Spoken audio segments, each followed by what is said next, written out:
Empezaremos con una pelea ligerita, Itadori contra el Saltamontes. Me hizo gracia que el Saltamontes no dejase de hablar de lo listo que era. Para que lo sepáis, ayer estuve a la noche, me puse a estudiar la teoría de la relatividad.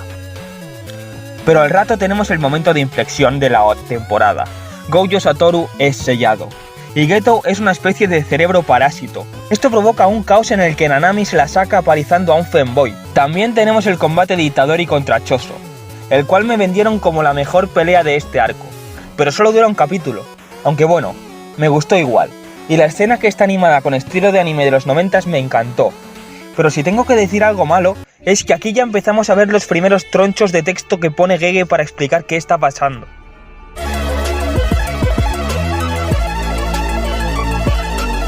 Por favor, Gege, suéltame el brazo y déjame disfrutar del despertar de Sukuna y de sus peleazas contra Yogo y Majoraga.